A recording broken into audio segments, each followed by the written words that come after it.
Sawadee Kap. Hello and welcome to Daily Wisdom, Walking the Path with the Buddha. Today is our group learning program, and we're studying Chapter 9 in Volume 1 of this book series. It's titled, What is Kamma and How Does It Affect Me? This is such a crucial topic to understand as it relates to your progress on the path to enlightenment.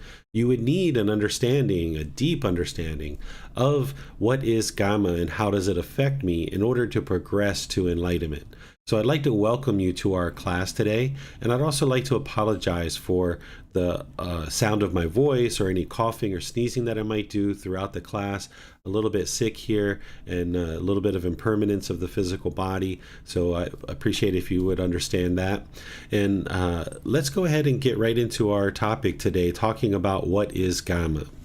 Kamma, or karma, which is what some people might refer to this natural law as. I use the word Kamma because this is the word that's in the original source text of Gotama Buddha, where he shares his teachings. They wrote down his teachings after his death, and the version of this that we source our teachings back to in modern times is in the Pali Canon. So Kamma is the Pali word that is used to refer to this natural law. But you might have heard karma, which is the Sanskrit word. It's just a different language, but it's pointing to the same thing. So let's just talk generally about what is Kamma, and then we'll get into much more details about this natural law.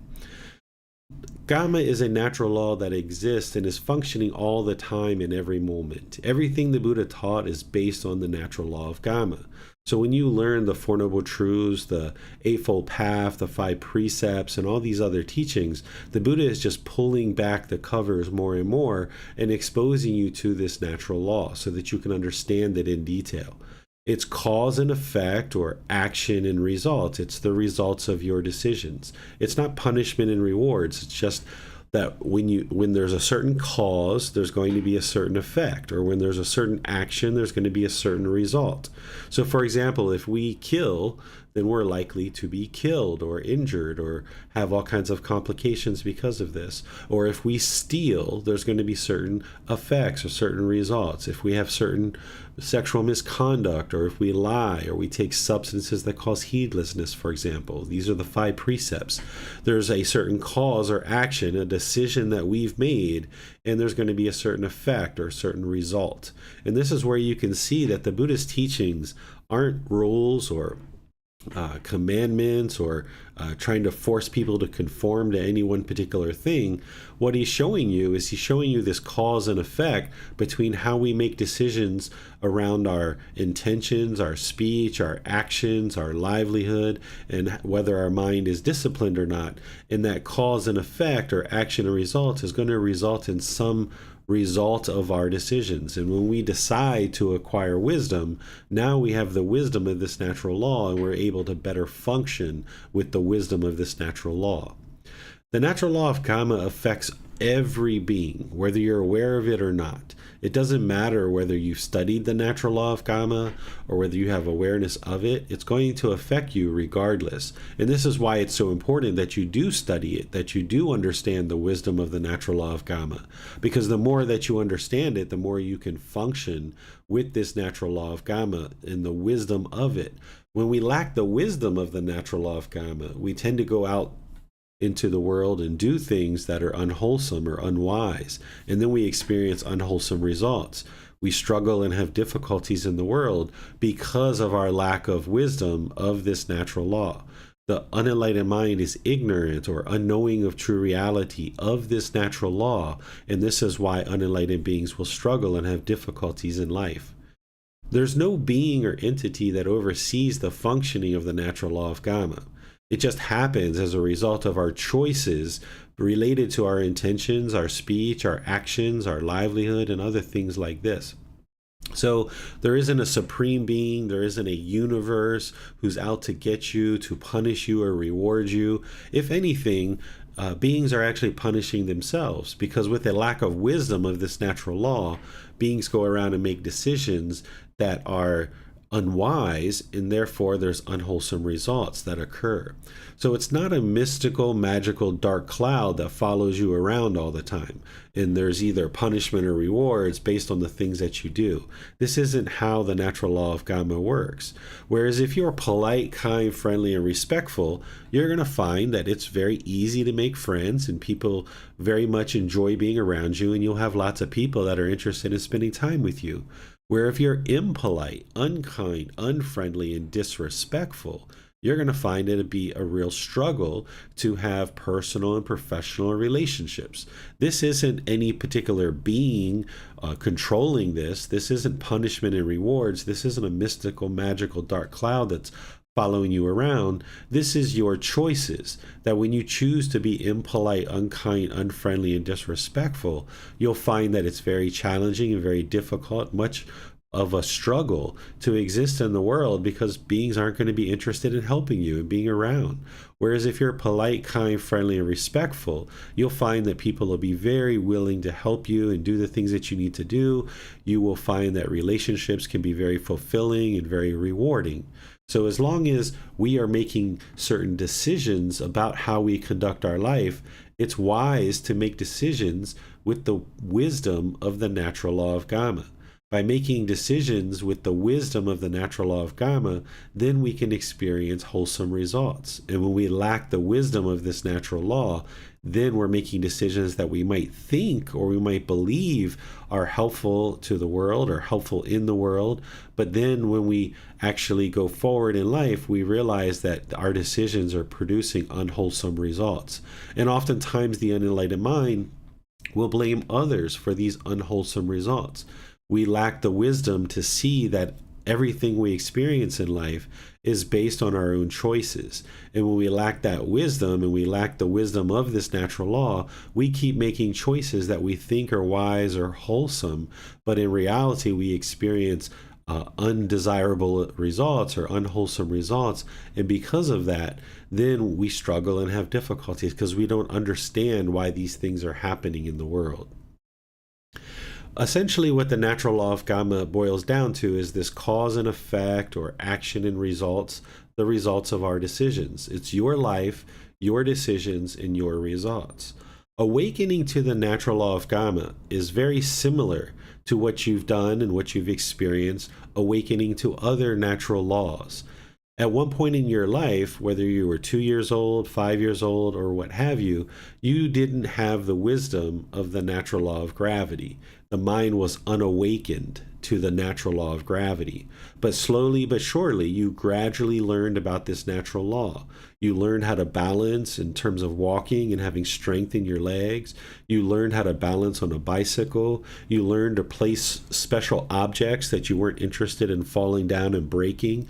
You learn to place those in a certain place so that they wouldn't be likely to fall down and get broken. You learn to tie your shoes really well and ensure that they were tied sufficiently before you went out into the world so you wouldn't fall down. You learn to look at the surfaces that you walk on and actually ensure that you're walking on a nice surface. You learn how to walk, how to run, how to jump, how to hop, all these different things related to the natural law of gravity. And slowly but surely, you got to a point where you didn't fall down and hit your head or hit your elbow or hit your knee.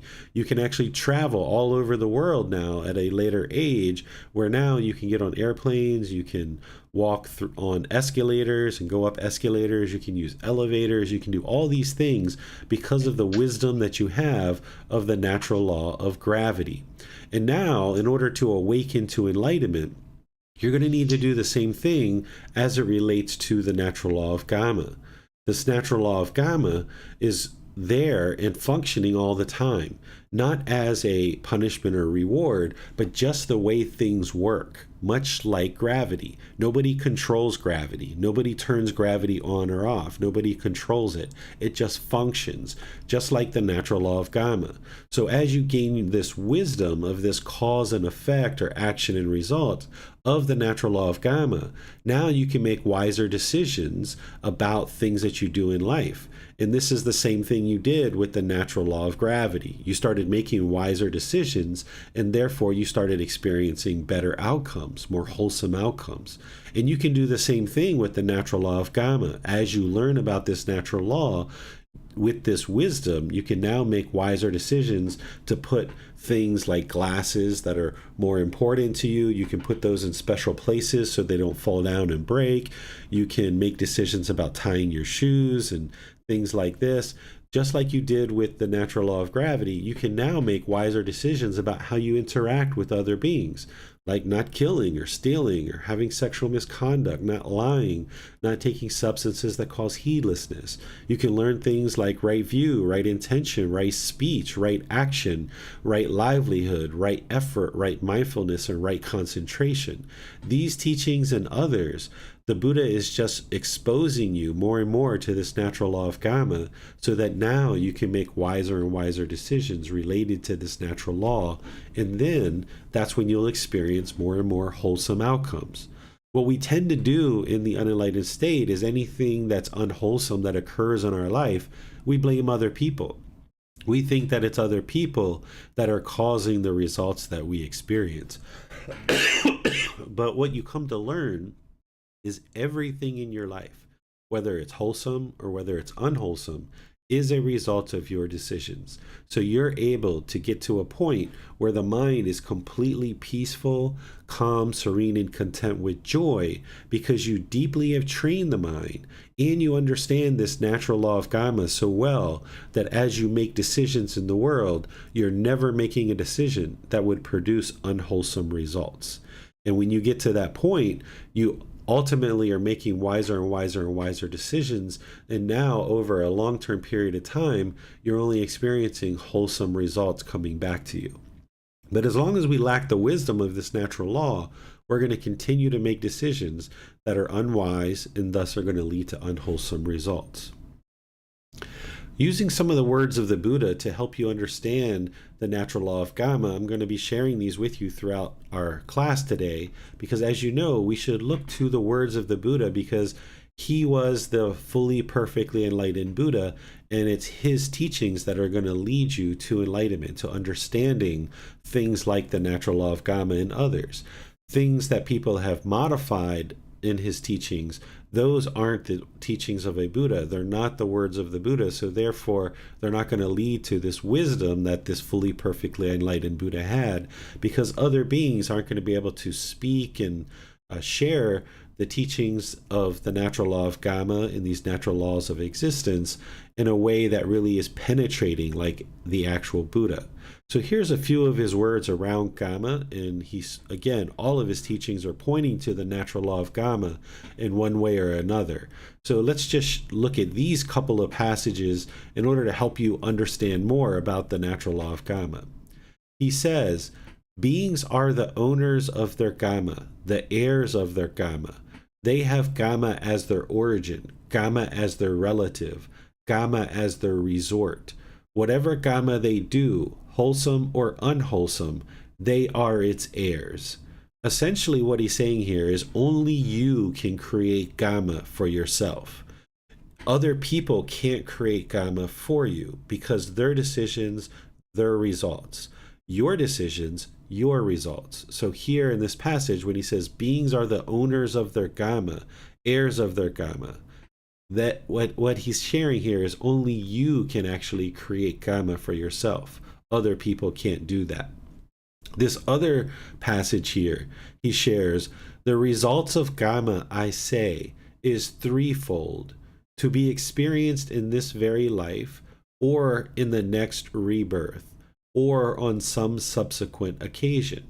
So any decisions that you make now in this life, you're going to experience either the wholesome or unwholesome results of those decisions in this life, in your next rebirth, if you aren't enlightened and you actually are reborn, or on some subsequent occasion, which is some future existence, long into the future.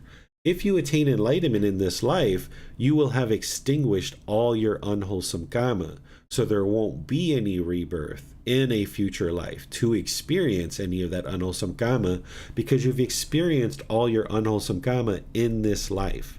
So what you do as part of this path is you gradually learn and awaken to the wisdom of the Buddha, and you make more and more wholesome decisions. You make more and more wise decisions in this life, to the point where you're only making wholesome decisions. You're only making wise decisions. So this is how you will actually extinguish your unwholesome kamma. And we're going to talk more about that in today's class, about how you would understand this natural law of kamma more and more closely, and how you can make wiser and wiser decisions so that you're only producing wholesome results rather than unwholesome results, and that you can also extinguish all your unwholesome decisions in the past. So if you're learning and practicing the Buddhist teachings now, you've made unwholesome decisions in the past that are going to come back, and you're going to experience those. But now, through learning and practicing these teachings, you can make wiser decisions and process these things a bit better. And I'm going to explain that for you in the rest of today's class. But before we go forward, let me just pause here and see what questions you guys have. You can put those into Facebook, YouTube, or Zoom, and our moderators will see those questions and be sure that they get asked, and I'll answer them during the class. If you're in Zoom, you can electronically raise your hand and ask any questions or follow-up questions directly. Hello, teacher. So you mentioned that the natural law of karma is not a system of punishment and reward. So how can you explain that some people are born in a certain place of the world and at a certain time where peace and love prevails, while others are born at certain places and times where there are a lot of wars? Or let's say some beings are born in the human realm or heavenly realm, while others are born to realms where they experience a lot of suffering there. Okay, so this is the results of our decisions. So what causes rebirth is craving. So if there's craving, if there's a mental longing and strong eagerness in the mind, there is rebirth, because craving is the fuel that leads to the next birth. This is a choice. This is a decision that we are making to allow craving to reside in the mind. Or if we choose to eliminate craving, then that's a choice. We actually have to make that choice to eliminate craving in the mind. So that's our choice. That's a choice. That's a decision that we're making, and it's leading to some result, which is rebirth. And then upon rebirth, the kamma, the results of our decisions throughout our lives, is going to result in where we're actually reborn, in terms of what country, what realm, what condition the physical body's in. So everything that we experience in this life, the next life, or some subsequent occasion is a result of our decision. So if we're born into a peaceful place where resources are readily accessible, this is a result of our decisions in our life. And if we're born in a place where there's war or difficulties, this is a result of our decisions. Nobody's controlling this. Nobody's punishing us or rewarding us. It's just the result of our decisions, a cause and effect, an action and result. It's our life, our decisions, and our results. So everything, whatever it was big or small in our life, are all result of our decisions? Absolutely. In fact, right now I have COVID, right? So I'm sick, I have COVID. This is a result of my decisions. I'm the one who chose to come to America. I'm the one who chose to go to museums where there's lots of people. I was in those environments, and at some point, somewhere in my travels here, I contracted COVID. This is a result of my decisions. This isn't bad luck. This isn't punishment or anything like that. It's just a result of my decisions. You learning and practicing these teachings, experiencing improved condition of mind, this is a result of your decisions. That by you learning about craving, anger, and ignorance, by you choosing to eradicate it, by you choosing to meditate meditate regularly and implement all the other teachings, your discontentedness is gradually diminishing as you learn and practice these teachings and eliminate the pollution of mind. These are your decisions to show up to classes, your decisions to read books, your decisions to seek personal guidance, your decisions to meditate on a regular basis, and the results are wholesome, that you're experiencing these wholesome results. And that's where the wisdom of these teachings are leading to wholesome benefits for you. But if you make decisions that are unwise, then you will experience unwholesome results. So for me, I knew coming to America that there was a lot of COVID here, and I've been leading over the last 2.5 years a pretty basic existence in Thailand where people don't have very much COVID in Thailand. It's being managed really well. And I've only been going out maybe once a week to the temple, interacting with maybe 8 or 12 people a week, where I knew coming here that there was a very high chance that I would contract COVID, even with vaccines and stuff like this. But I knew that COVID was kind of diminished enough that the symptoms wouldn't be super serious that would probably end up in a hospital. And plus I had vaccines, which were going to minimize the symptoms of COVID even further. So even though I made the decisions to come here, I did that with wisdom, realizing that yes, there's a good likelihood that I would get COVID, but it would be insignificant. I would be able to get over that, and I will be sick, but think about all the people that I'll be able to help while I'm here. So there's kind of like this cost-benefit analysis that goes into the mind. And the more wisdom that you have about this natural world and these natural laws of existence, you can make wise decisions that produce wholesome outcomes for yourself. So are you saying that there is nothing like good luck and bad luck? If we see two people, one of them is successful in his life, one person found these teachings and progressed towards enlightenment, creating and developing a better and better and best life, while the other one haven't ever heard in his life or their life about these teachings. This is not a kind of good luck and bad luck? It's not good luck and bad luck. There's no such thing as luck. It's all cause and effect, or action and result. Even if you purchase a lottery ticket, which I don't necessarily recommend, but even if you purchased a lottery ticket and you won $10 million, that's not good luck. It's cause and effect. You chose to show up to a place that sold lottery tickets. You chose the certain numbers that you picked, or you asked the computer to choose them. And then the result was that those numbers were pooled. It wasn't luck. It's that you made the choice to go out and purchase a lottery ticket. You made the choice to choose those numbers. So it's not luck that we experience positive results in our life. If somebody's successful in terms of their career or their personal life or things that are going on in their life, they are making the choices to do those things. So if we come in contact with these teachings and or a teacher, and we choose to go forward in learning and practicing these teachings, and we're experiencing an improved condition of life, an improved condition of mind, that's the results of our decisions. Nobody forced us to do that. Nobody controlled us to do that. Those were decisions that we made.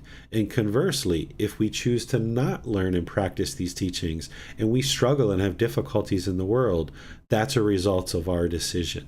So there's no such thing as good and bad luck.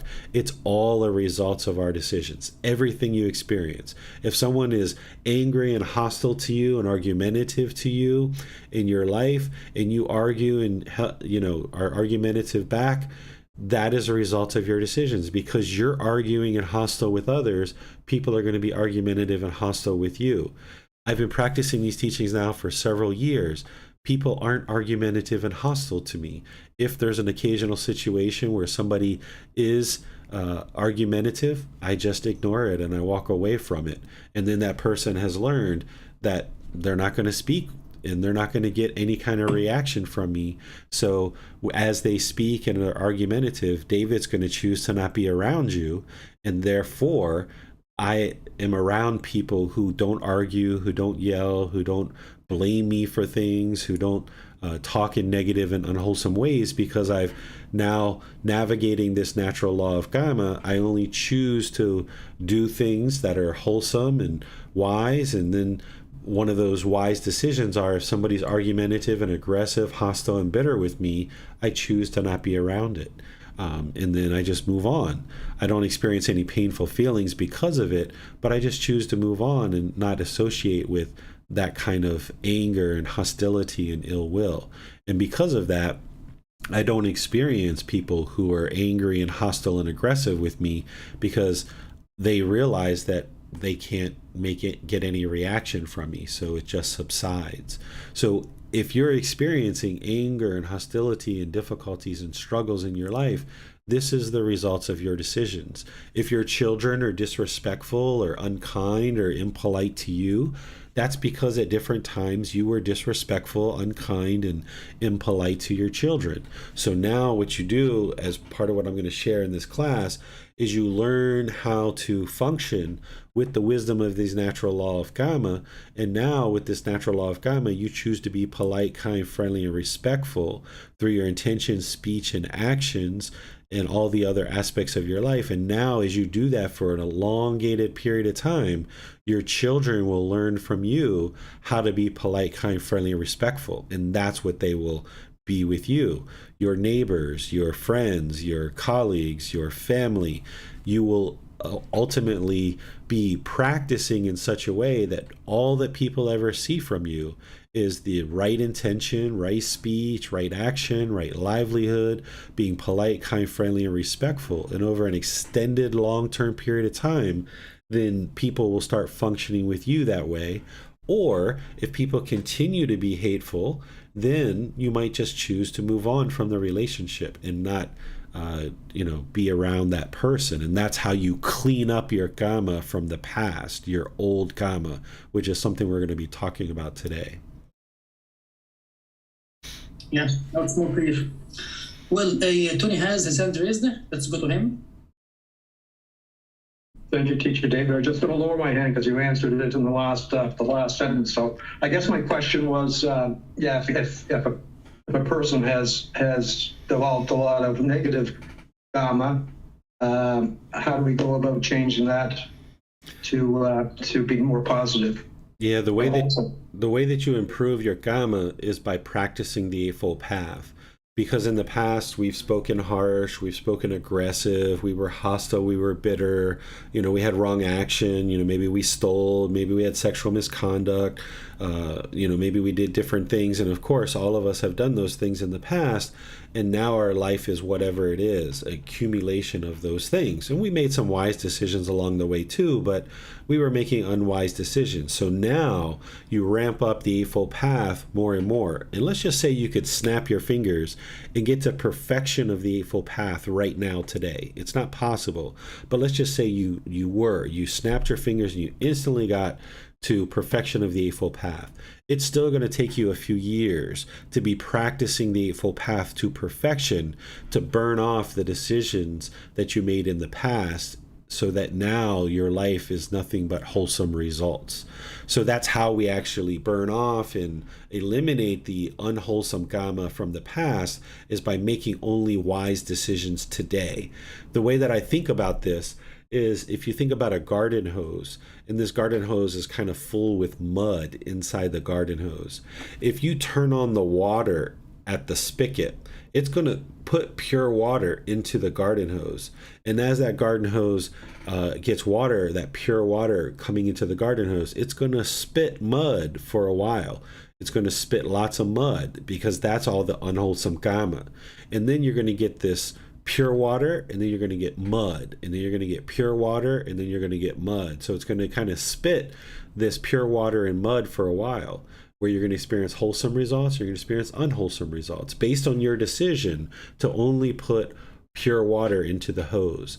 But then eventually, if you leave that pure water running long enough, then you clear out this entire garden hose of all the dirty packed mud and you get nothing but pure water out the end of the garden hose, to the point where you could actually drink it probably in some countries. So this is what's going on with your life, is we've been putting all this dirty mud into the decisions that we've been making. And because we choose to now turn on the pure water, there's still going to be spitting of this mud coming out the garden hose because of our past decisions. But the more and more wholesome decisions that we put into our life, the more and more wise decisions we make, it's going to slowly but surely spit out all this mud. All these unwholesome decisions are going to get burned off. As they come back to us, we now deal with them in a different way.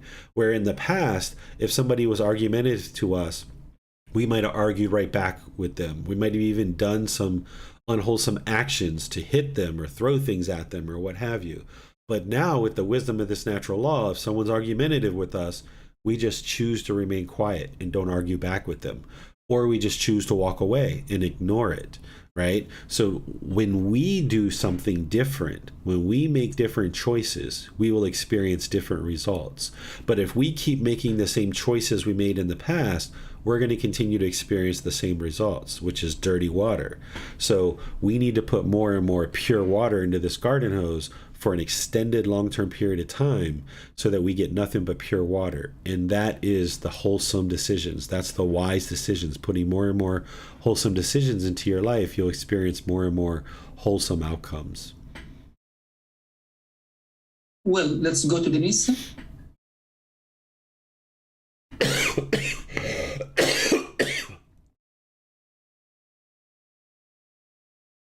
You hear me or no? No? Yes. Can you hear me? We got you now, Denise. Okay. Okay. I have a question.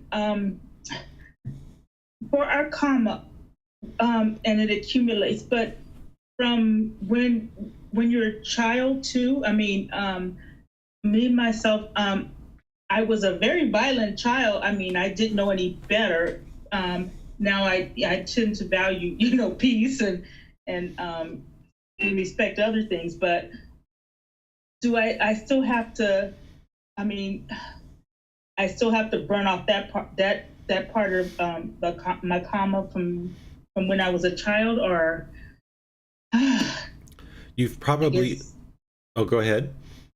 Oh, no, that was it. You've already been burning off some of that gamma. So if you were more hostile, more bitter when you were a child, over the course of your life, you've been gradually evolving to now you value peace more readily, which is what you just said. So you've been gradually making decisions to be more peaceful without truly understanding this natural law of Kamma fully. So you've already been evolving and burning off some of the unwholesome Kamma already. But now when you get into the Buddhist teachings and you deeply start understanding the Eightfold Path and all the other teachings, now through practicing that, you can truly burn off your Kammas. This is where people can get to enlightenment in just a few years, potentially, depending on what your life has been like in the past. So now with this deep wisdom of the Eightfold Path and being able to have resources and guidance to be able to help you, you're improving the results of your decisions, because now you're choosing to get closer and closer to understanding this natural law of Kamma through learning the teachings of the Buddha. And that's where you're drastically improving your Kamma. Where in the past you were improving it sounds like, because you value peace more readily, but you didn't exactly know how to get to that peace. And that's where the Buddhist teachings are going to help you. Thank you, teacher. Thank you. You're very welcome. Well, Jan has her hand raised. Let's go to her. Thank you, Basa. Thank you, Teacher David. How would we understand a genetic illness that's been passed down through a family and has poor health and outcomes, over generations? This is still the results of our decisions. It's our Kamma. Because what family we're born into is a result of decisions that we've made in our past lives. So whether we're reborn or not is based on our craving, but in what condition, what realm, what condition the physical body is in is based on our Kamma, our the results of our decisions. So if we're born blind, for example, this is a result of our decisions from past lives. So we call it genetics, that it's being handed down from our family, but what family we're actually born into is a result of our decisions, our kamma, cause and effect, or action and results. So this would be true if, for example, in my family, my great-grandfather went blind from glaucoma, and his son and my father, and now I'm going blind from glaucoma. So there's multiple generations that have this same condition. Mm-hmm. And I find it hard to understand how that would happen. Yeah, so the Buddha talks in his teachings and other parts where he says that if we attempted to understand the exact cause of our kamma, it would lead to either frustration or madness, because there's not this one for one. It's not like, okay, in a previous life, Jan poked somebody in the eye, so therefore she's going to get glaucoma in this life. It's not that way. It's not this kind of punishment and rewards. It's not this exact one for one. It's not like decision, 1,500, Jan did X, so therefore in the 1,533 decisions later, Jan gets glaucoma. That's not the way that any of this works. It's a cause and effect, or action and result, that based on decisions that you made in the past, you were born into this family. It's not a punishment. It's just a result of decisions, just cause and effect, or action and result. And if you try to get it any more detailed in terms of, exactly why does Jan have glaucoma, the Buddha shares that it would lead to either madness or frustration. So just know that it's a result of being born into this family, and your relatives, your elders, have glaucoma, so you're likely to contract glaucoma, and that's just the results of decisions of having been reborn into this family. Thank you, Teacher David. Yeah, and one thing I'll add to the end of that, Jan, is potentially this will be your last life, so you won't need to be reborn ever again and experience anything like this with the physical body. So getting to enlightenment would ensure that you don't come back into any kind of existence ever again, and therefore you won't experience these kind of difficulties with the human body. Thank you. You're welcome. Well, so attaining enlightenment means extinguishing all current kamma that have been produced or generated from this life, this current life, and all previous lives, right? Yes, there's something I'm going to share with you today, which is old kamma and new kamma. You need all your new kamma to be wise decisions and wholesome. And then as your old kamma is coming back to you, you need to burn off those unwholesome decisions. But I'll explain it to you when we get to that point in our class. Sure. So let's go to curiosity.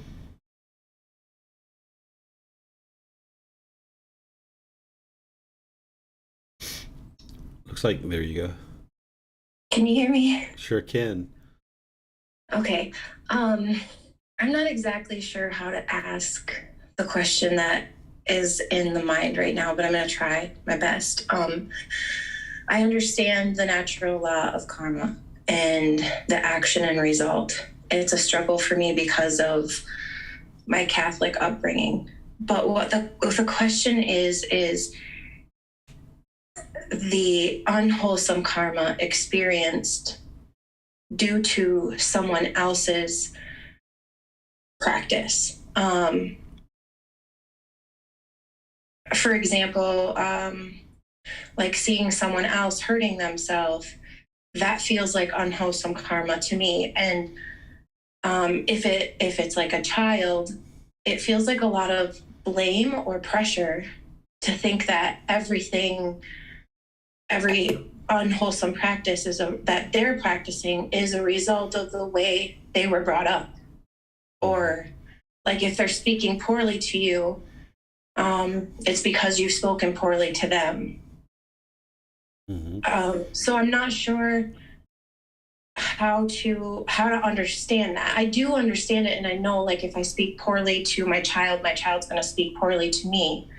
But when that practice stops, and if it has stopped for a significant amount of time, and that child still continues to have poor practice or harm themselves, is that then still unwholesome karma or attachment that discontentedness arises, sir? Does that make any sense? Yeah, there's two aspects to your question here. Anytime discontentedness arises, it's always going to be craving, desire, attachment. So if you're experiencing discontentedness, seeing a child harm themselves, that's because you have craving, desire, attachment for that child to be well. And it's not that you're right or wrong, because it would be wonderful if every child was well and wholesome and well taken care of and comfortable, but that would be permanent. It doesn't happen. So any kind of discontentness that is ever experienced, pleasant feelings, painful feelings, or neither painful nor pleasant, is always caused by craving, desire, attachment. But the fact that this child is doing the things that they're doing, that's their decision. So if let's say a child at 25 or 30 years old had a really rough life growing up, and then at 25, 30, they moved back in with their parents. And now when they move back in with their parents, let's just say they're abusing drugs, they're talking poorly, they're doing different things in the household that is causing difficulties in the house to live with this person. Well, the parent has chosen to allow this child to come into their home. That's their choice. And now they're seeing and confronted with these things. And then also earlier in life, when this child was growing up, the parent maybe didn't have the wisdom to guide this child when they were 2 or 5 or 8 or 10 or 12 or 16. So now at the age of 25 or 30, this child is now maybe having difficulties in life. The parent didn't cause those difficulties. If the parent just lacked the wisdom of how to guide this child in a way that would produce wisdom for that child is lacking the wisdom of the natural law of Kamma. So they're choosing to harm themselves through maybe taking substances, or maybe trying to harm the physical body with different things, maybe trying to commit suicide or things like this. So when that parent has gone 25, 30 years without the wisdom of how to guide this child, the child is still making decisions on their own. That child at the age of 12 or 16 or 18 or 25 could have chose to go out and get the wisdom themselves, knowing that their parent lacked that wisdom. They could have chose to go out and get the wisdom, but they chose on their own instead to continue to lack this wisdom, continue to have this ignorance or unknowing of true reality, continue to harm themselves through decisions of using substances and so forth. But once the parent chooses for this child to now move back into their house, they're choosing to now be confronted with this and take this on. So that is the results of that parent's decision. The discontentedness is being caused by craving, desire, attachment, but experiencing the results of the child's decisions at the age of 25 or 30 to now live in the household and do things that are harmful in the household, that is a result of the parent's decision that they're allowing that to occur in their household.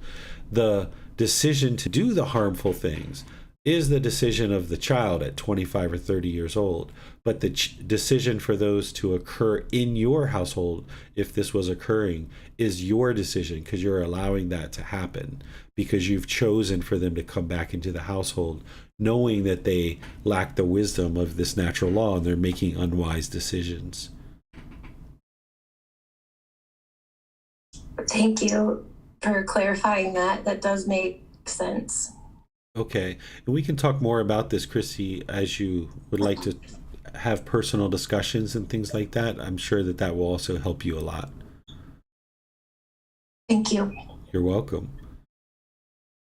Well, on Zoom, Tonka writes, but still, no matter how wholesome decisions we make, we will get old and sick and have pains. Yes, this is just impermanence. That's not a unwholesome decision. The unwholesome decision that we made is in previous lives, we still had craving, so therefore there was rebirth. And as long as there's rebirth, there's going to be sickness, aging, and death. There's going to be pain in the physical body. So the decisions that we made in previous life to not get enlightenment for craving to persist means that there's going to be rebirth, and we're going to experience sickness, aging, death, pains because of the impermanence of the physical body.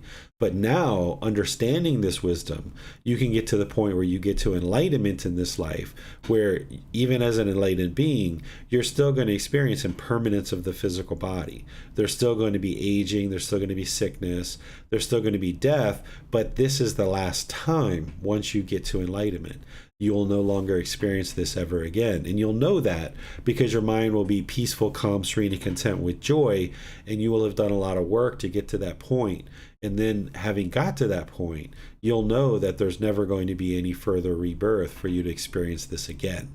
And that is the wise decisions. That's the wholesome results of your decisions, is that you'll never experience life in existence ever again, because you've extinguished the conditions that are causing rebirth. The condition that's causing rebirth is craving. Why does craving exist? Because of ignorance, or the unknowing of true reality. When we antidote ignorance with wisdom, and now we have the wisdom to eliminate craving, now we eliminate the causes and conditions that are creating discontentedness, but we also eliminated the causes and conditions that are creating rebirth. So we're kind of getting a 2-for-1 there. Many thanks, teacher. No more questions for now. All right. So let's go on to discussing the different types of kamma. I describe wholesome kamma and unwholesome kamma, as well as old and new kamma. These are the only 4 types of kamma that you're going to need to understand in order to get to enlightenment. Wholesome kamma is decisions that you've made that are harmless.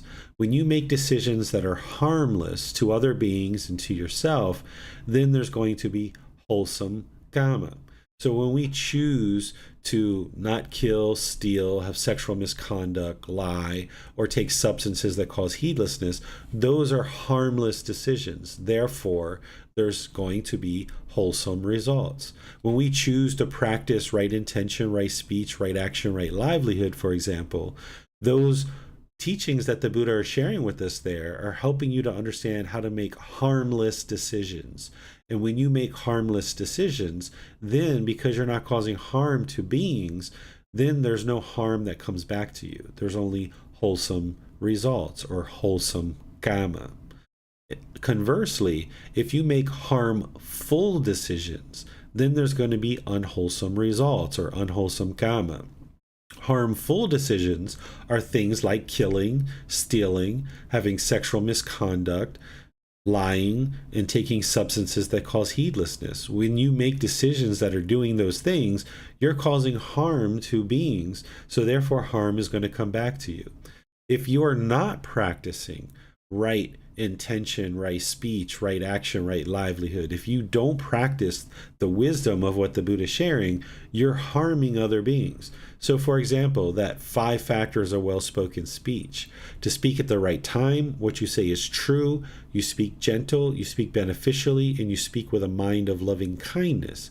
When you do the opposite, when you speak at the wrong time, when you are speaking untruths, when you speak harsh, when you speak unbeneficially, and when you speak with a mind of hate, you're causing harm in the world. So harm is going to come back to you. So any harmful decisions that you make, this is going to produce unwholesome kamma, or unwholesome results. So this is wholesome and unwholesome kamma. Harmless versus harmful. Whenever you're in a decision that you're attempting to make, you need to look at what's harmless and what's harmful. And oftentimes the way you perceive harmless or harmful isn't necessarily what is harmless or harmful. So for example, let's use Chrissy's example that she brought up, I'm sure just out of the blue, where maybe there's some things that are happening in a home where maybe there's a 25, 30, 40-year-old child who's moved back in with the parents, and the parents have chosen to allow this child to move back in. If that parent realizes all these harmful things that their child is doing in the home, and they choose to ask this child to leave and to no longer live in the home, this isn't necessarily harmful. right? Because this child at the age of 30 or 40 has moved back into the home, and maybe they're stealing from mom and dad, maybe they're breaking things in the home, maybe they're causing difficulties in the home life. That child at the age of 30 or 40 is causing harmful decisions. They're making harmful decisions in the home. As a result of their decisions, the parent may now say, you need to leave. You can no longer be here.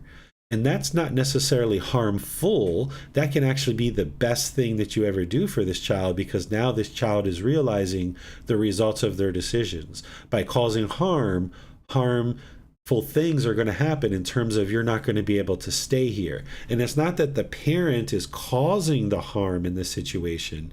It's that the child themselves are making decisions to do harmful things. So now people aren't interested in having you live in the home. This is just an example out of the blue, right? So when you're looking at harmless and harmful decisions, it doesn't always mean that you give everybody what you want. I can give you an example from my life. We were at the mall the other day with Bailan, and he was looking at all these PlayStation games, and he was really wanting them. And I could see he was having a bit of craving. So I kind of found a way to put that on hold. And I said, let's go to the Lego store and look at the Lego store and see if there's something that you might like there instead. So when we go to the Lego store, he found this $500 Lego set that there was no way that myself or my wife was going to buy this for him, but he was really wanting it, and you could see his craving coming up. And eventually, after talking in the store a little bit, my wife has been making a little bit of money here doing massage, and she says, all right, Bailan, if you would like to buy one of these $20 Lego sets, you can buy one of those. And he says, oh, that's a bad deal. That's not fair. That's not a good deal. I'm not taking that deal. That's a bad deal. So then I looked at my wife and I said, well, there you go. You heard it. It's a bad deal. So let's leave. So we ended up leaving the store. So we didn't try to convince him to take that $20 Lego set. And we weren't causing him harm by choosing not to buy him this Lego set. We were showing him that when he speaks and he's complaining about his mom offering him this $20 Lego set, and he chooses to speak in that way, he's learning that when you speak in this way and you're complaining, people aren't going to be willing to buy things for you. So of course he didn't get the $500 Lego set, but he also didn't get the $20 one either as a result of his decisions. So your decisions that you make, if you're seeing people functioning in harmless ways and they're very loving and kind and polite and respectful, then you're going to have an interest in being around these people. And they might make them your friends or your colleagues or your employees. You might be very much enjoying spending time with them, going out to food together or going to the park together.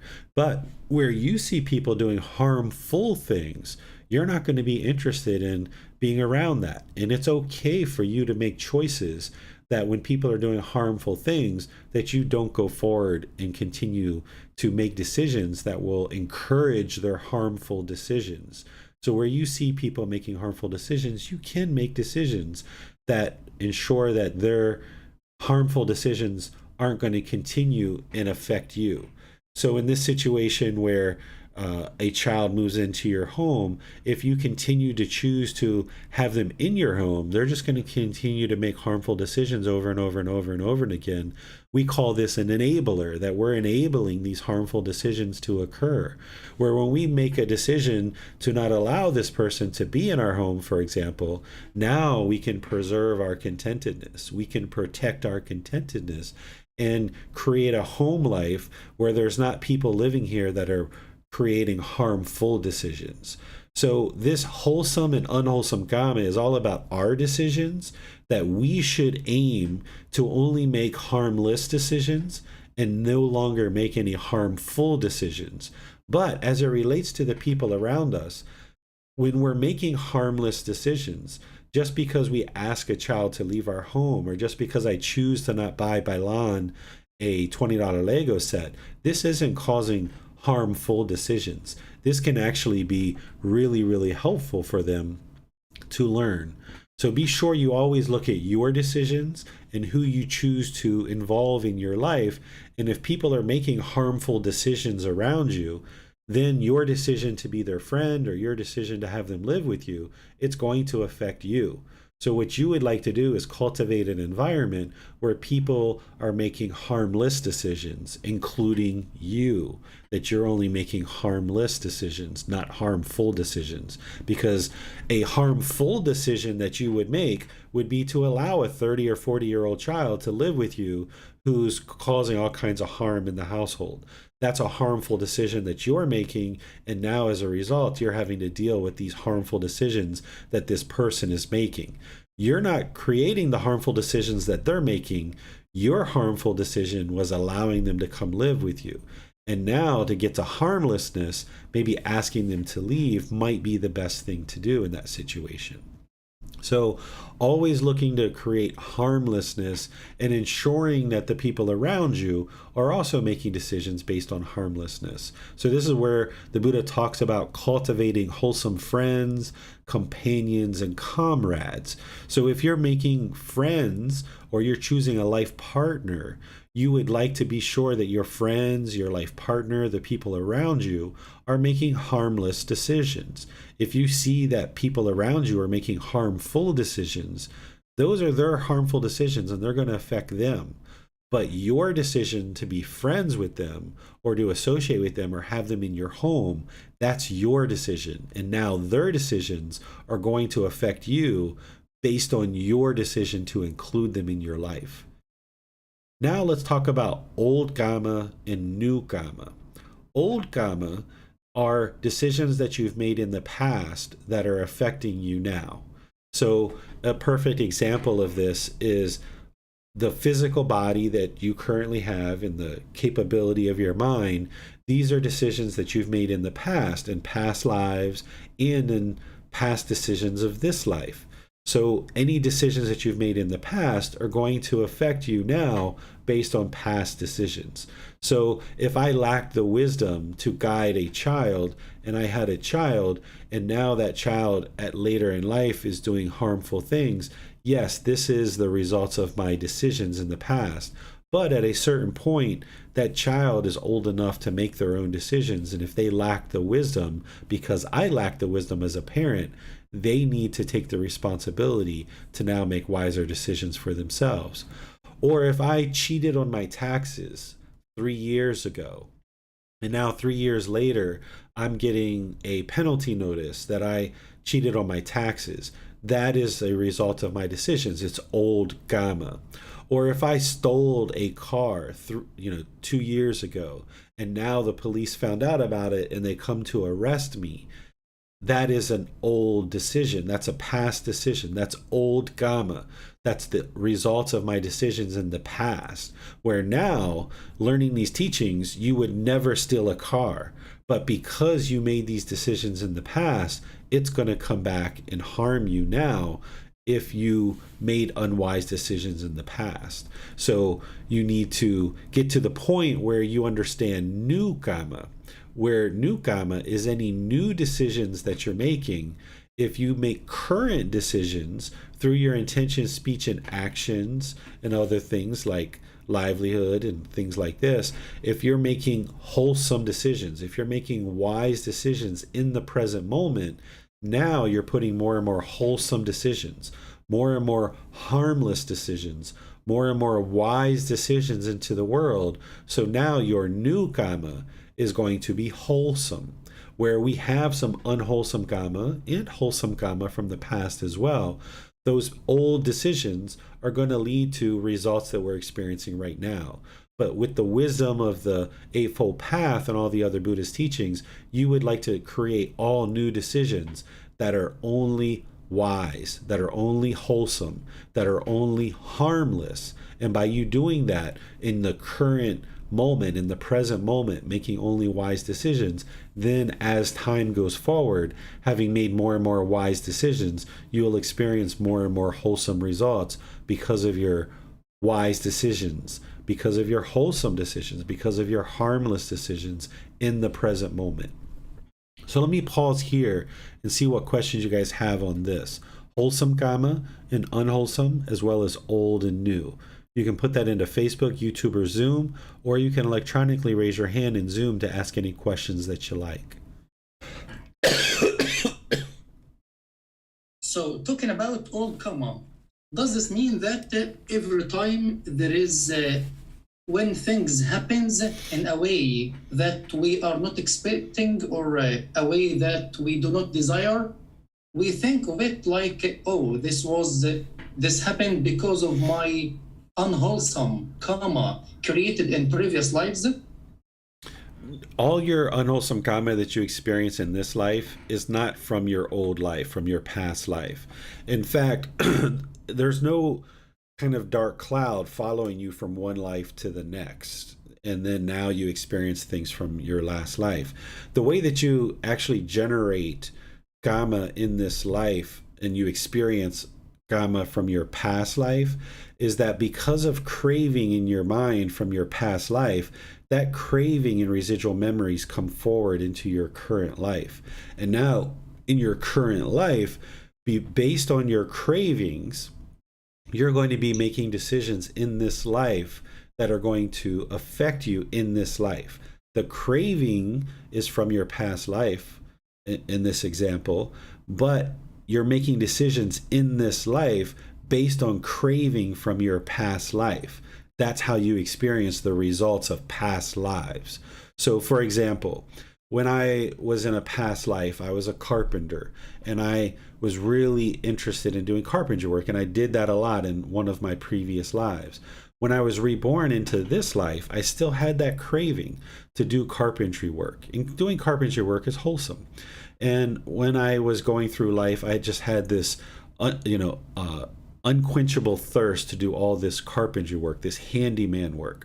So when I graduated college, my grandmother helped me to purchase a condo, and this condo was fairly new, but I essentially ripped out all the floors, I took out all the baseboards, I ripped out all the flooring, ripped out the drywall. I basically rebuilt this condo from scratch, a good portion of it. Because of this craving to do carpentry work. I've never been trained to do carpentry work. I've never taken classes on that. I just had this craving to do it. And then at other points in my life, I did the same thing. So the craving from a previous life came into this life, and now I started making decisions in this life based on cravings that existed in previous lives.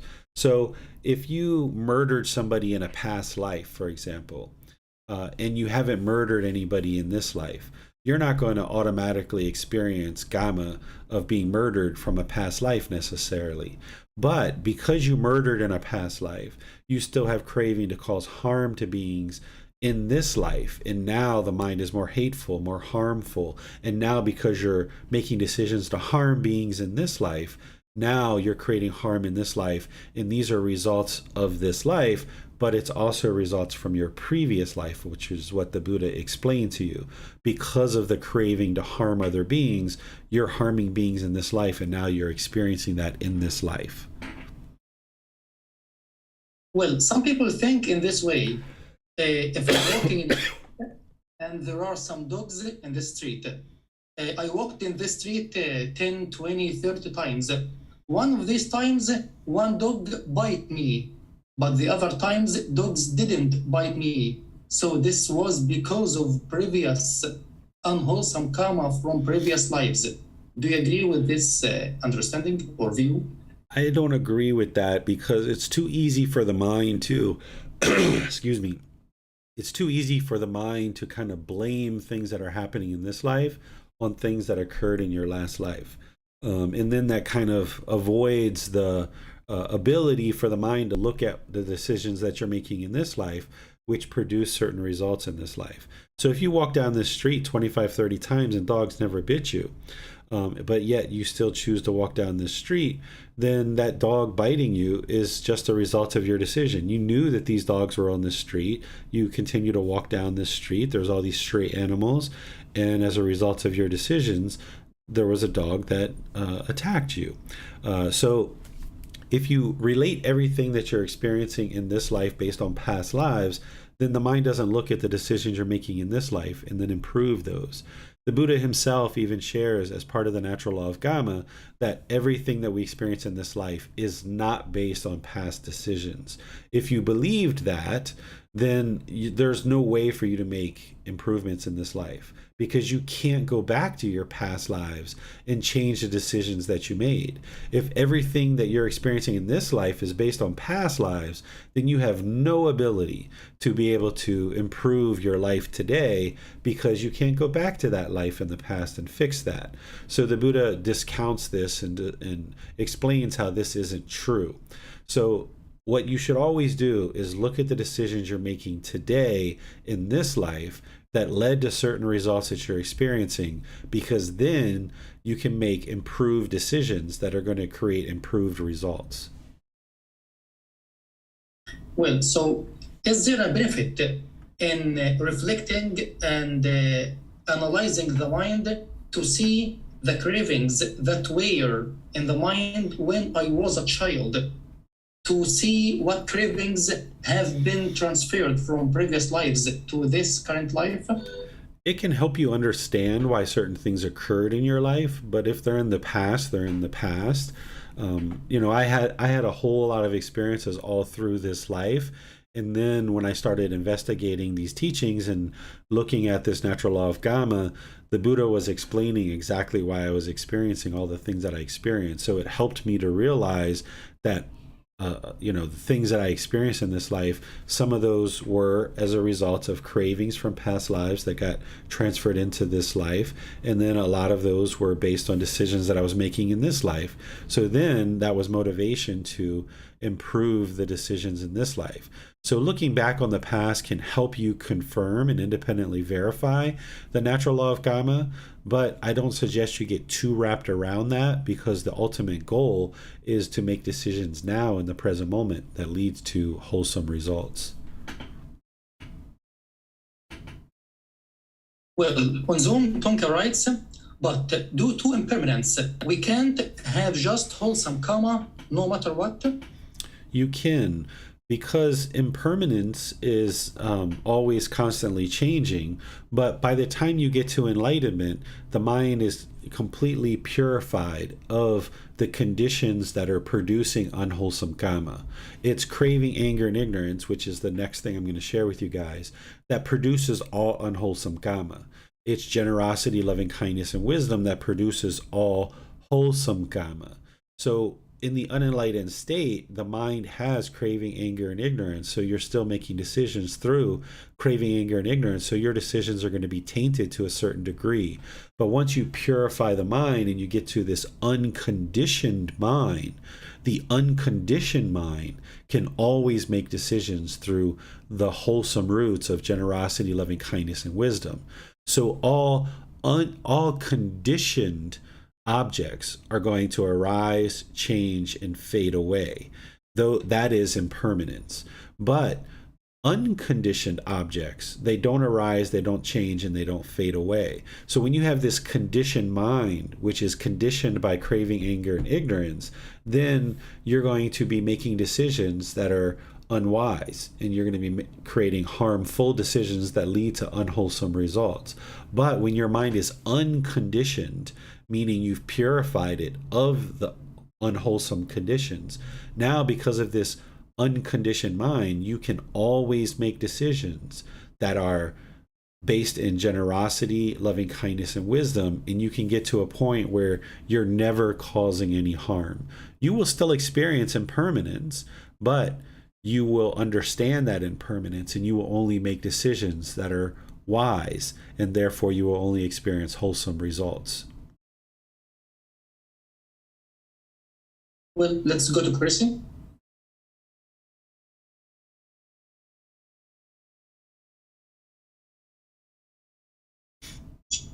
You have to unmute, Chrissy.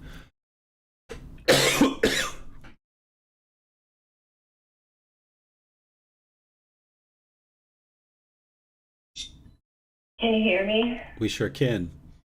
I'm sorry, I pulled up some screen on my phone trying to unmute, and I don't know how to get out of it. The question is, would an enlightened being still experience if there was unwholesome karma generated due to impermanence, would they then not experience the discontentment, but experience the unwholesome karma? So an enlightened being has already extinguished all their unwholesome karma, so an enlightened being is no longer going to experience any unwholesome karma. They'll still experience sickness in the body because of impermanence, right? The body's impermanent. An enlightened being can't experience permanent health because of the impermanence of the physical body. Even an enlightened being has to die, for example. So this physical body is still impermanent.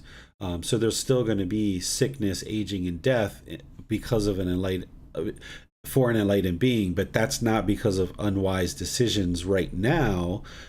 It's because of the craving that they experienced in the past life. It led to this existence in this life. So because there's a human existence, they're going to experience sickness, aging, and death.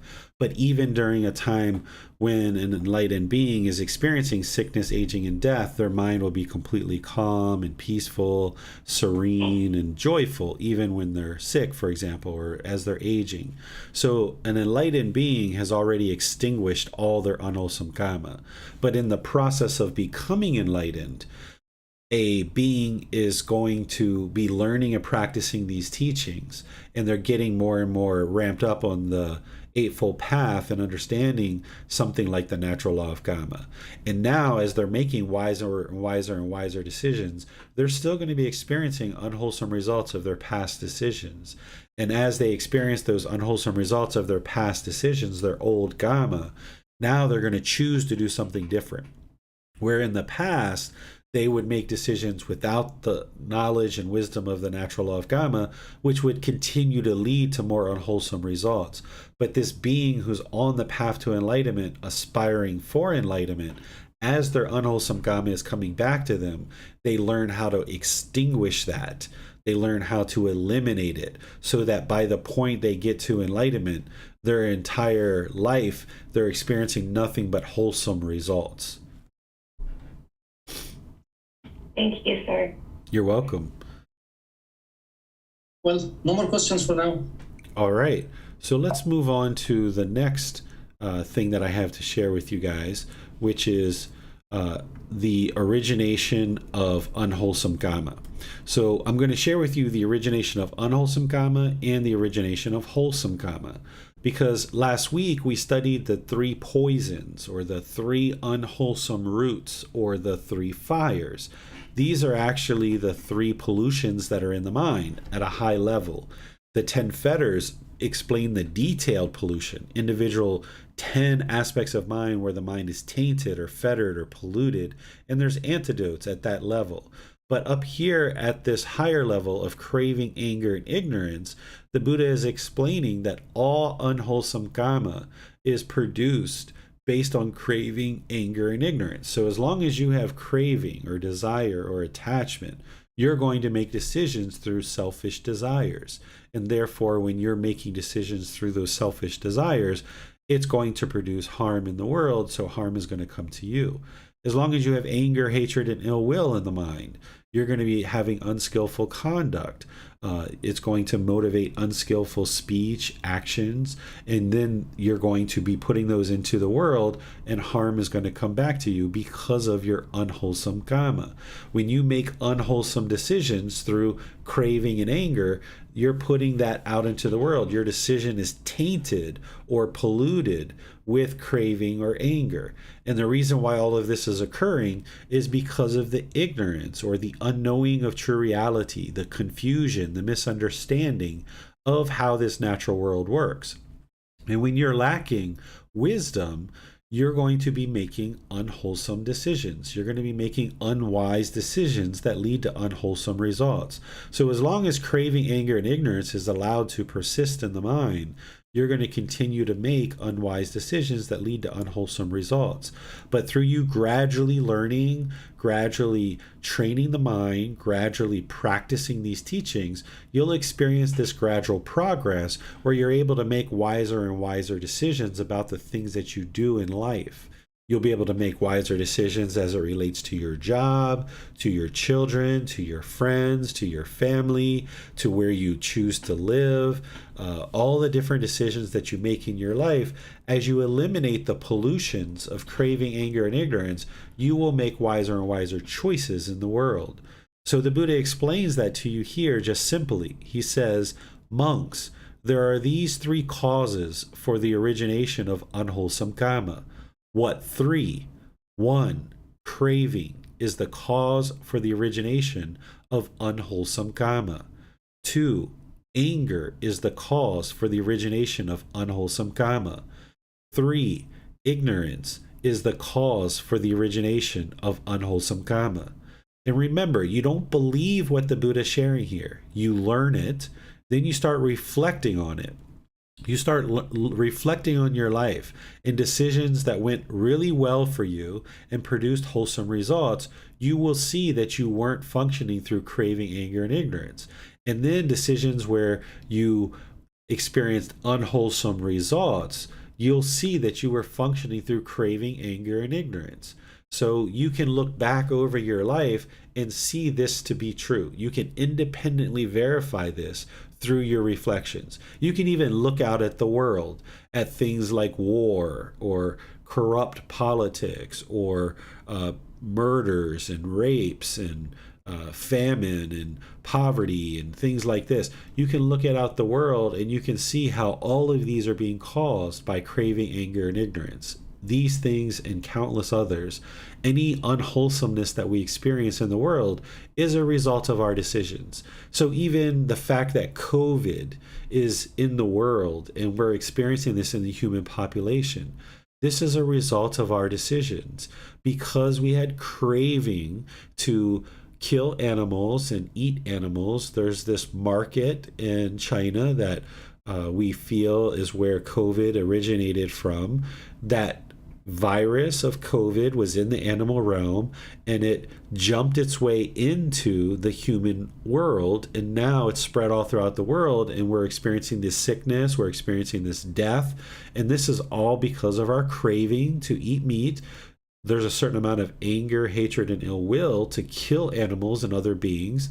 And all of this is coming from our ignorance or the unknowing of true reality, the lack of wisdom that when we kill and we cause harm to others, harm is going to come to us. And here we are experiencing over the last several years this COVID. And there's been countless people that have died. There's been countless people that have been sick. This is the results of our decisions. Because we're causing harm, harm is coming to us. So once you learn this, and then you start reflecting on it, and you see that it's more and more true, then you start practicing in a way to eliminate craving, anger, and ignorance. Craving is eliminated through breathing mindfulness meditation and practicing generosity. Anger is eliminated through practicing loving kindness meditation and practicing loving kindness in daily life through your intention, speech, and actions. And then ignorance is transformed by acquiring wisdom, learning the teachings of the Buddha, not believing them, but independently verifying them through books, through classes, through personal guidance. You are then able to reach out and learn these teachings through your own decisions, and now through your own decisions of being able to cultivate the wisdom of these teachings, you will learn how to eliminate craving, you will learn to eliminate anger, and you're arising more and more wisdom by making wiser and wiser choices. This is how a being eliminates craving, anger, and ignorance, and they eliminate their unwholesome karma because now the mind is purified. The mind is purified in that now we can practice the wholesome roots, or we can transform these three poisons into practicing these three wholesome roots. The three wholesome roots are generosity, loving kindness, and wisdom. These are the antidotes, or the wholesome roots, or this is how to extinguish the fires that are causing these unwholesome outcomes in our life. So the Buddha says, monks, there are these three other causes for the origination of wholesome kamma. What three? Non-craving or generosity is the cause for the origination of wholesome kamma. 2. Non-anger or loving kindness is the cause for the origination of wholesome kamma. 3. Non-ignorance or wisdom is the cause for the origination of wholesome kamma. So here you learn this from the Buddha. You don't believe it. You start reflecting on it. Again, look at your life and past decisions that you've made. When you function through generosity, loving kindness, and wisdom, you will see that wholesome results came back to you. So as you arise more and more generosity, loving kindness, and wisdom, you'll make wiser decisions and you'll experience improved outcomes in your life. This is the cause and effect, or action and result. By you improving the decisions that you're making, you will experience improved outcomes. If we remain functioning through craving, anger, and ignorance, this is unwise. These are unwholesome roots, and it's going to produce unwholesome results in our life. Let's talk about how to eliminate unwholesome kamma now that you understand the way that we're producing unwholesome kamma is through craving, anger, and ignorance. So, of course, we need to transform the mind to practicing the wholesome roots of generosity, loving kindness, and wisdom. But how do you do that? How do you transform the mind from unwholesome to wholesome? It's the Eightfold Path. The Eightfold Path is teaching you the perfect plan of how to cultivate the mind and develop the mind away from craving, anger, and ignorance and towards generosity, loving kindness, and wisdom. So through learning, reflecting, and practicing the teachings that lead to enlightenment, a practitioner is training the mind to produce only wholesome kamma. Because when you train the mind to practice something like right view, where you accept responsibility for your emotions, for your feelings, that you start to understand that it's craving, desire, attachment that is causing all the discontentedness in the mind, and you no longer blame others, but instead you focus on eliminating craving, desire, attachment, this is the truth. This is now focusing on the real problem. When you start practicing right intention, where you are practicing the intention of renunciation, the intention of non-ill will, the intention of harmlessness, this is the thought or the thinking of letting go, of practicing goodwill, of not causing harm to others. When you start practicing right speech, where you're not lying, you're not gossiping, you're not slandering, you're not having harsh speech, you're practicing the 5 factors of well-spoken speech, which is practicing to speak at the right time, what you say is true, you speak gentle, you speak beneficially, and with a mind of loving kindness.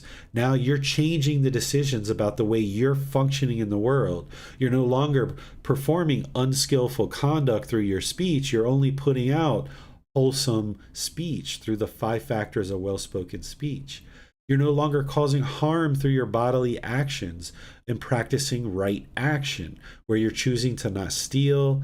You're choosing to not kill, you're choosing to not steal, you're not choosing to no longer have sexual misconduct, and you're not causing harm through your bodily actions of taking substances that cause heedlessness, of gambling, or any way of causing harm through your bodily actions. You're practicing right livelihood, where in the way that you've chosen to sustain your life, you're not practicing one of the 5 wrong livelihoods of business and weapons, business and living beings, business and meat, business and substances that cause heedlessness, or businesses and poisons. And by you purifying your livelihood, you're not causing harm in the way that you sustain your life, and now you'll experience wholesome results. Then you're applying right effort to eliminate unwholesome qualities of mind and arise wholesome qualities in the mind, taking the effort in daily life as you observe through right mindfulness that the mind becomes aware of these unwholesome qualities, you take the effort to cut that off and let it go, and you take the effort to arise wholesome qualities, now you develop right concentration or singleness of mind, where you're just focusing on one thing at a time. You're able to do breathing mindfulness meditation regularly. You're able to do loving kindness meditation regularly, 2 to 3 times a day for 30 minutes or more per session. You're able to practice singleness of mind in your daily life, where you're only focused on one task at a time. And now you're practicing right view all the way through right concentration, not because they're rules, not because they're commandments, not because there's any punishment or rewards, but you've independently verified each individual aspect of the path. You know this path inside and out, backwards and forwards, like the back of your hand, and you gradually build up to being able to practice this more and more closely all the time until the point where it's effortless. And now you're only making wholesome decisions. It's like putting that pure water into the garden hose. It's going to spit mud for a while. You're going to still experience the results of your decisions from the past that were unwise. You're going to still experience unwholesome results of your decisions in the past. But by you bringing up your practice closer and closer to the Eightfold Path, you're going to be practicing more and more purified right view, right intention, right speech, right action, right livelihood, right effort, right mindfulness, and right concentration. And as you're doing this, you're going to be making wiser and wiser decisions, producing only wholesome Kamma. And you'll be gradually extinguishing your unwholesome Kamma. Because as these unwholesome results or this unwholesome Kamma is returning to you from the past, now you start handling it through the Eightfold Path. Where in the past, if somebody argued with you or they came into your home and you caused harm, now you make wiser decisions. You start making decisions about how you interact with others that is based on the Eightfold Path. And this is how you clean up your Kamma, is that you choose to no longer make unwise decisions that are harmful. And when you make harmless decisions, now you're going to experience wholesome results. But you need to gradually develop this in your life, where in your personal and professional relationships, you're only making harmless decisions. So in our personal relationships, if we're making decisions based on our own cravings, our own selfish desires, then it's going to cause harm. People aren't going to be interested in spending time with us when we're making personal decisions through our own selfish desires, our own craving. Or if we have anger and hostility, bitterness, animosity, and our speech and our actions become unskillful, our personal and professional relationships are going to struggle because people aren't interested in being around a hateful, bitter person with animosity. And then if we are having this lack of wisdom or this ignorance about these natural laws and about the natural law of Kamma, now we're making unwise decisions through craving and anger. And now as we put those decisions out, our decisions are polluted or tainted with this craving and anger and ignorance. And now we find it to be a real struggle where we don't quite know what decisions to make. So it's by ramping up your understanding of the Eightfold Path and practicing that more and more to perfection. It's going to take time. It's gradual training, gradual practice, and gradual progress. But as you dial each one of these 8 steps in closer and closer, you'll be functioning more and more with wisdom, less and less with craving, anger, and ignorance. You'll start practicing generosity, loving kindness, and wisdom more readily. And as you put more and more of those decisions into the world, it's like getting more and more of that fresh water into the garden hose. And eventually you'll get to the point where there's only fresh water coming out of the end of the garden hose. So let me pause here and see what questions you guys have on what I've shared so far. No question at this time, teacher. All right, so let's move to the very last thing that I plan to share with you guys in today's class. This is called the Laws of Society, and I share this in Volume 1 in this chapter, where it's important to understand that the natural law of Kamma is functioning by itself. There's nobody overseeing this natural law of Kamma. So it's actually perfect in the way that it works. It doesn't have errors in the natural law of Kamma. But the laws of society, they're imperfect because they're created and administered by humans. And humans cannot create, implement, and enforce equally and fairly for all beings laws of society. It's impossible because the decisions that we're making are tainted by craving, anger, and ignorance. So even though we go to a court of law, for example, and even though there's law enforcement officials who are working to create a perfect application of certain human laws that we have created and then we apply in a court of law, for example, they're imperfect.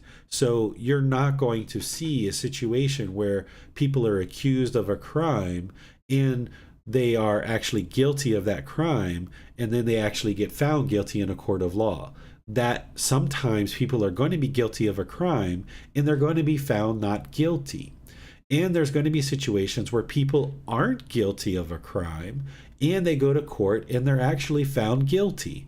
This has occurred countless times because the laws of society are imperfect. They're created, implemented, and enforced by human beings, so therefore they can't be applied equally and fairly. That doesn't mean that we shouldn't try, we shouldn't make attempts to do that, but just know that they are imperfect. So if your mind is craving for these laws of society to be applied perfectly, then you're going to be discontent. Every time you see somebody who actually murdered and they are found not guilty, then you're going to be discontent. Because of impermanence, these natural laws these laws of society can't be applied perfectly in a permanent fashion because human beings are not perfect in their application of human laws.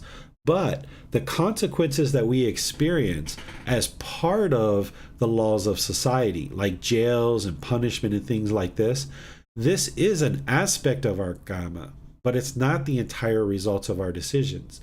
So if somebody ends up going to the court being accused of a crime and they're found guilty and they end up going to jail or other punishments as a result of that, that is a result of their decisions. And also, even if we're found not guilty, if we're found guilty when we're truly not guilty, this is a result of our decisions as well. But this isn't the entire result of our decisions. Sometimes people think that the life is unfair or the world is unfair because they're only looking at the laws of society. And if somebody that people feel is guilty is set free or proven to be not guilty, then we say the world is unfair, this world is unjust. But that's because you're only looking at these imperfect laws of society. When you understand the natural law of Kamma, that it's a much higher law and that it's perfect, it always functions without error and without fail, then you start to come to understand that the results of our decisions is more than just whether we go to jail or not, or whether we're punished by a court or not. There's things that we experience as a result of our decisions that has nothing to do with a court. For example, we have a bad reputation. We can have sickness or disease or physical or mental pain. We can have a shortened lifespan. There can be hostility, aggression, or fights, or we can be killed in life based on our decisions. We can have a loss of income or wealth as a result of our decisions. None of these things are necessarily executed by a court of law based on laws of human beings, but these are all results of our decisions based on the natural law of Kamma. We can have difficulties in relationships or securing and progressing in our employment. If there's craving, anger, and ignorance in the mind, we're going to have difficulty securing and progressing in our employment. We might have difficulty securing housing and a place to stay as a result of our decisions. Not because of a court of law, but if we go into somebody's home and we cause harm in that home, then the people who live there aren't going to be interested in having us live there. So we're going to have difficulty securing housing if we're making harmful decisions in the world. We may have difficulties acquiring necessities to sustain life, like food, water, clothing, shelter, and medical care. This is a result of our decisions, not because of a court of law or the laws of society, but because of the natural law of Kamma, not as punishment, but just as a result of our decisions to function with craving, anger, and ignorance. We're going to experience these results of our decisions. The ultimate results of our decisions that we experience as part of the natural law of Kamma is discontentedness and rebirth. As long as there's craving in the mind, there's going to be discontentedness. As long as there's craving in the mind, there's going to be rebirth. These are the ultimate aspects of the natural law of Kamma that we experience. We experience this anger and this ignorance. As we have that in the mind, we're going to experience discontentedness and rebirth. So it's only when we antidote craving, anger, and ignorance with generosity, loving kindness, and wisdom that we will no longer experience discontentedness and will no longer experience rebirth. So if somebody went off and they murdered somebody, even if they were a serial killer, and they didn't get caught by human laws or the laws of society, they didn't go to jail or prison, they're still going to have a very difficult time in this world based on the natural law of Kamma. They're going to have fear. They're going to have difficulties in relationships. They're going to have difficulties securing and progressing through employment. They're going to have difficulties in conducting themselves in daily life. They're going to have a high degree of discontentedness in the mind, and they are going to experience rebirth and have to experience life over and over and over again, potentially in the lower realms like hell, animal realm, and afflicted spirits. And eventually, as they continue to work their way through those realms, they will eventually make their way back to the human or heavenly realm with increased opportunities to attain enlightenment, but they're staying stuck in this cycle of rebirth. So even though somebody doesn't go to jail or go to prison based on decisions to murder, they're still experiencing the results of their decisions. So when you see the news and people are found not guilty in situations where you think they should be guilty, there's no need for your mind to get discontent about this, because they're experiencing the results of their decisions. Going to prison is just one aspect of that. Or if you truly feel somebody is not guilty and they are found guilty in this particular situation, they're experiencing the results of their decisions. So if somebody, let's say, used to maybe sell drugs, or they were doing harmful things on the streets and they were never caught for any of those crimes, but then let's just say something happened in their life based on associating with certain people, that they get wrapped up into some criminal case, and maybe truly they weren't doing anything wrong, but they were found guilty in that situation and they go off to jail. Well, this is a result of their decisions. In the past, they were doing harmful things potentially, and they didn't get caught. And now, as a result of their decisions of being around certain people, even though they're not guilty of that specific crime, they were found guilty. And this is a result of their decisions. And now they're going off to prison in order to experience the results of those things. And you can look at the totality of this situation, that they were making certain unwholesome decisions in their life, and now they are experiencing the results of that. The mind is going to, in this being, is going to experience results of their decisions above and beyond just the laws of society. So if your mind is craving for these laws of society to be applied equally and fairly, you will be discontent continuously as long as you have that craving. So you need to let that go. Perhaps you might be in the field of working to ensure laws are applied more equally and fairly. Wonderful. But if you have a craving to do so, you're going to experience discontentedness, because it's impossible for laws of society to be applied equally and fairly across all people, because of the imperfect nature of human beings having craving, anger, and ignorance in the mind. So this is everything I was going to share with you guys. I'll open up to any questions that you guys might have. You can put that into Facebook, YouTube, or Zoom, or you can electronically raise your hand and ask any questions that you like. Well, the example that you gave about the serial killer or the murderer answers a question I think many people think of, which is why throughout history we can see politicians or rulers who had made a lot of killing, but till the end of their life, they were not found guilty till their death. So no one can escape the results of their karma, right? Exactly. That was the words of the Buddha that I shared, where beings are the owners of their karma, heirs of their karma. They have karma as their origin, as their resort. Whatever they do, wholesome or unwholesome, they are its heirs. And then he talks about experiencing karma in past life, or I'm sorry, in this life, future life, or on some subsequent occasion. You can't run and hide from your karma.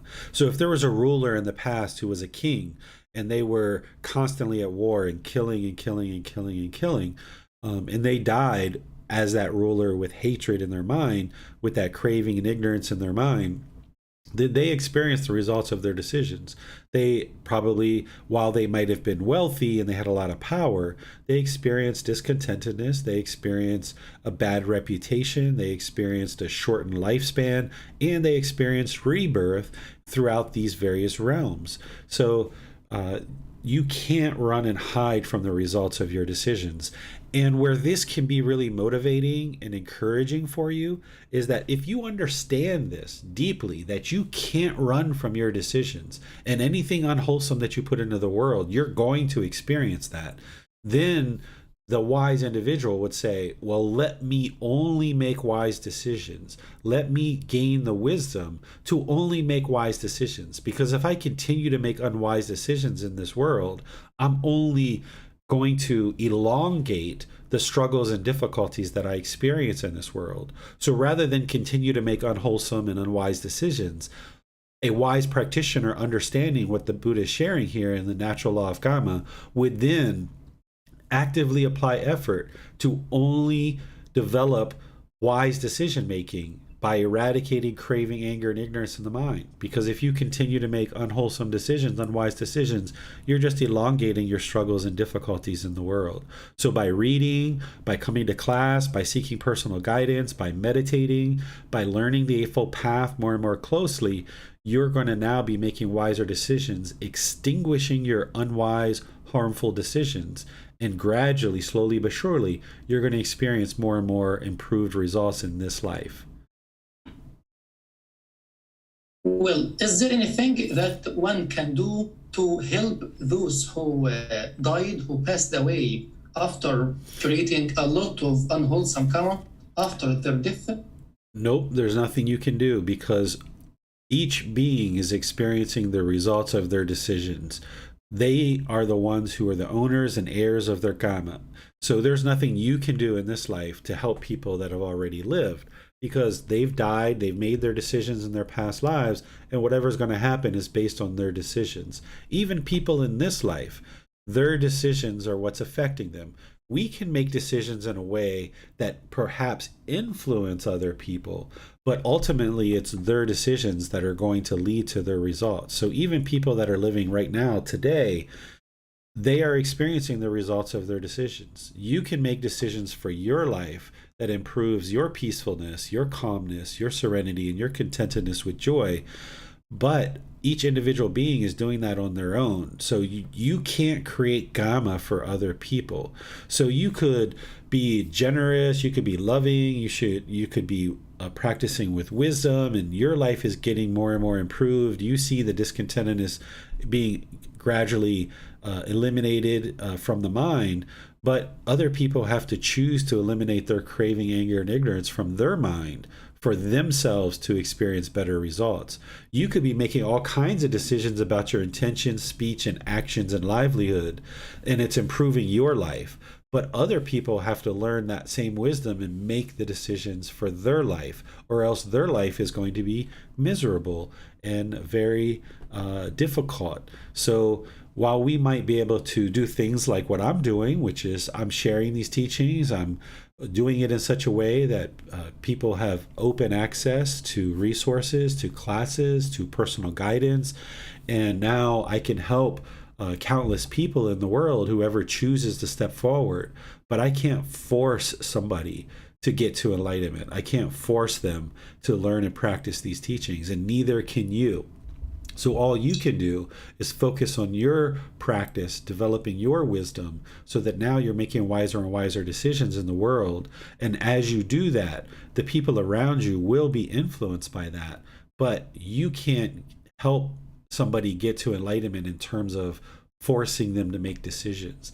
They have to make their own decisions. You can help in terms of your practice, and then other people observe your practice, but then they have to choose to learn and practice. Just you practicing is helpful, but they still have to make the choices to eliminate craving, anger, and ignorance from their mind. Well, on Zoom, Rick writes, if I am facing the fruits of unwholesome karma until the last day in this body, i.e. life sentence in jail, can I still reach full enlightenment through wholesome karma and therefore become enlightened and as a result not be reborn? I think that people in jail are actually in the ideal situation to actually attain enlightenment. Even though they are in a very difficult situation based on their choices, if someone's in a life sentence, if they understand the Buddhist teachings and they can practice the Buddhist teachings from jail, they have a very high likelihood of attaining enlightenment, because there's very few possessions in jail for the mind to be attached to. There's lots of time to be able to learn and practice. They don't have to worry about a job. They don't have to worry about rent. They don't have to worry about food or clothing. All these things are provided for them. It's almost like being ordained, except they just can't leave. They still have to eliminate craving, anger, and ignorance. And they're still going to be in jail, but somebody could actually attain enlightenment from jail and then never be reborn ever again. And the conditions to actually accomplish that are ideal. If there's resources and people in the jail that are able to provide guidance, they are in such an ideal situation to attain enlightenment. I don't encourage anyone to purposefully go to jail for that purpose, because oftentimes in jail, the one thing that they're lacking is they're lacking their resources like books and classes and things like this. And they're also lacking an individual like a teacher to reach out to get help. But all the other conditions are really working in their favor. So if there's resources in jails like books and there's teachers that can guide those prisoners, it's an ideal situation to actually attain enlightenment. Well, let's go to Tony. Miranda is asking on Facebook why is it such a widespread misunderstanding that people can send merit to those who have passed on? And just thank you, sir. Sure. This is the impermanence of the Buddhist teachings that he taught 2,500 years ago. And then as time went forward over the last 2,500 years, people have changed and modified his teachings based on their own ego, based on their own craving, anger, and ignorance, that they were ignorant or unwise, that they can't change the Buddhist teachings. And people's egos got involved, and they started teaching that, oh yeah, if you pour this water or you say this chant or you do these offerings, that you can help people in the past that have already died. And if somebody has access to the true teachings of the Buddha and they learn the true teachings, they can see that this isn't true. But because of craving, anger, and ignorance, or the unknowing of true reality, there's a lot of people in the world that think that they can attain enlightenment by themselves. There's a lot of people that think you can just meditate your way to enlightenment. There's a lot of people who think that you can pray or worship your way to enlightenment. There's people who think that you shouldn't try to get to enlightenment, that you should be reborn, and that you should encourage and revel in rebirth. There's all kinds of lack of wisdom throughout the world around these teachings. And that's why it's so important that you go back to the words of the Buddha. It's a Buddha that is perfectly, fully enlightened. Their wisdom is very deep, very profound. They attained enlightenment by themselves without the help of any other teachers or guides. So therefore, they know 100% with certainty exactly what it takes to get to enlightenment. Where other beings can get to enlightenment, but they have a certain amount of information or thoughts in their mind that isn't exactly the pure path to enlightenment. They kind of have this baggage or this excess baggage.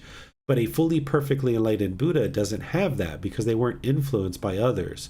So anything that a Buddha is teaching is going to be very precise, very concise, and exactly what leads to enlightenment. But over 2,500 years, people's egos came into it. They started changing and modifying a Buddha's teachings, which they didn't understand because of their lack of wisdom, that as soon as they start modifying and changing the teachings of a Buddha, this is actually detrimental and so harmful to the world when someone starts changing a Buddha's teachings. In volume 12 of this book series that I wrote, there was research done where they traced the exact person and teachings to why people today believe that you can actually help people that have died in the past. You'll see that in volume 12, where there's actual research that was done to trace it to an exact person. And it was an ordained practitioner that started teaching that you could actually help people in the past that have already died. But this isn't true whatsoever. And as long as you understand the truth and you can independently verify the teachings and start practicing, then what other people believe and what other people practice, that's up to them. It doesn't affect you. We don't need to go out and convince other people what the truth is, but you need to do the work to independently verify the teachings so that you know what the truth is. And then you can arise wisdom and start practicing generosity, loving kindness, and wisdom. That's where you'll experience the benefits and the results of your decisions. But those people are going to experience the results of their decisions. That if they think that they can do something in this life to help people in the past, then they're still living in delusion or confusion or the unknowing of true reality. There's still ignorance and a lack of wisdom in the mind. Therefore, they're going to continue to struggle and have difficulties on this path because their mind still has craving, anger, and ignorance.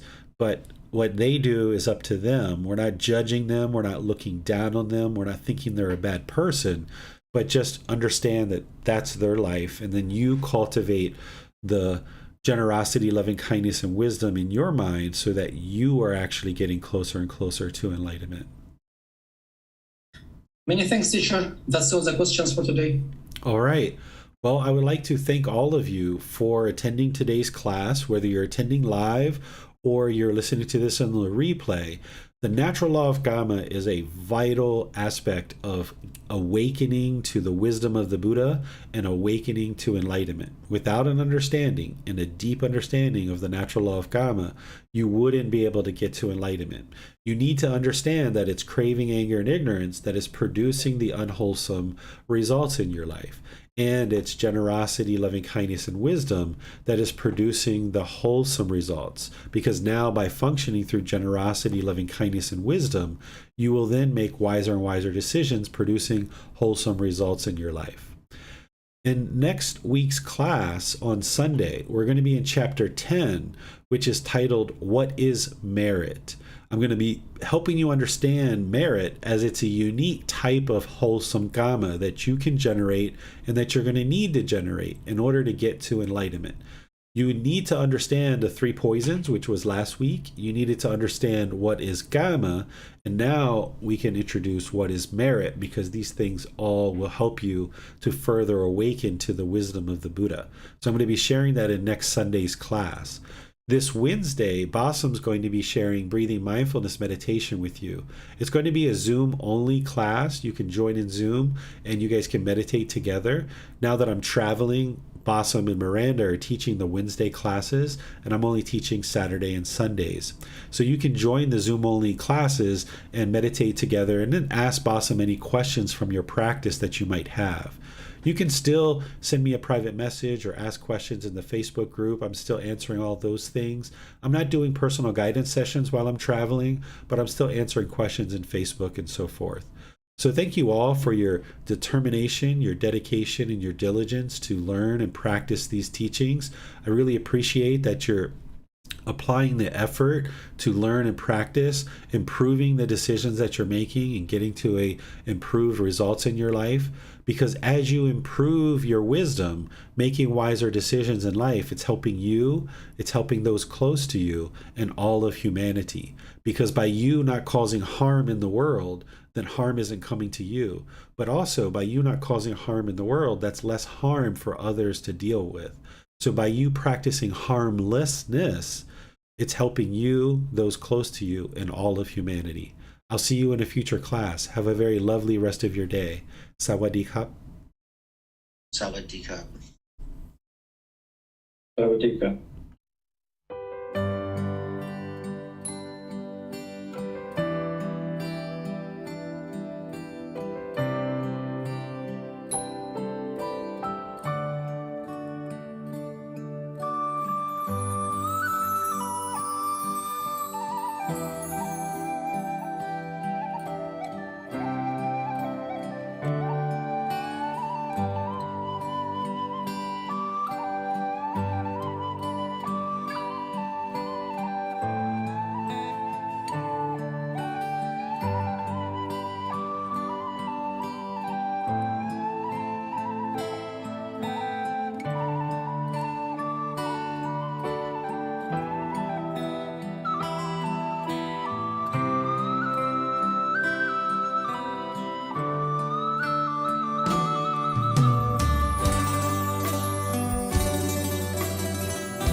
Thank you again for watching. Enjoy your meditation. Look forward to seeing you online and answering any questions that you might have. Thank you so much.